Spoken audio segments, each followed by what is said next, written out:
امریکی صدر Donald Trump نے ایران پر حملے کی صورت میں امریکہ کو ممکنہ خطرات کی خبروں کو مسترد کیا۔ کہا کہ امریکی جنرل نے بتایا ہے کہ امریکہ ایران کے خلاف جنگ آسانی سے جیت جائے گا۔ ایران اور امریکہ کے درمیان کشیدگی بڑھنے لگی۔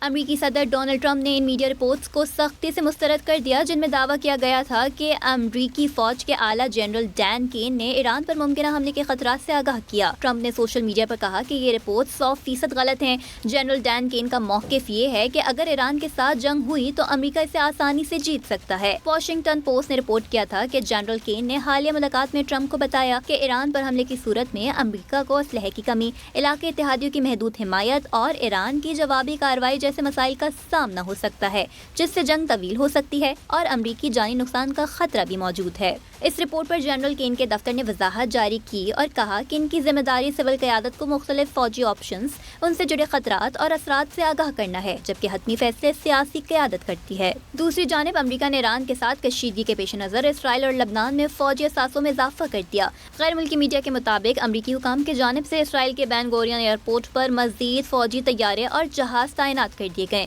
غیر ضروری امریکی سفارتکاروں اور ان کے اہل خانہ کو لبنان چھوڑنے کا حکم دے دیا گیا۔ امریکی حکام کا کہنا ہے کہ اگر سفارتکاری سے اختلافات حل نہ ہوئے تو مزید آپشنز کھلے ہیں۔ دوسری جانب ایران نے بھی خبردار کر دیا کہ کسی بھی حملے کی صورت میں وہ امریکی اور اسرائیلی اہداف پر حملوں کا جواب دیں گے۔ ایران کے سابق اسلامی انقلاب گارڈ کے افسر حسین کنانی نے امریکی میڈیا NBC نیوز کو بتایا کہ اگر امریکہ حملہ کرے گا تو ایران مشرق وسطی میں امریکی فوجی اڈوں کو نشانہ بنائے گا جن کی نگرانی US سینٹرل کمانڈ کر رہی ہے۔ اگر یورپی ممالک بھی ایران کے خلاف فوجی کارروائی میں حصہ لیتے ہیں تو ایران یورپی فوجی تنصیبات کو بھی نشانہ بنا سکتا ہے، جبکہ امریکہ اور ایران کے درمیان جوہری مذاکرات کی تیسری بیٹھک 26 فروری کو جنیوا میں لگے گی۔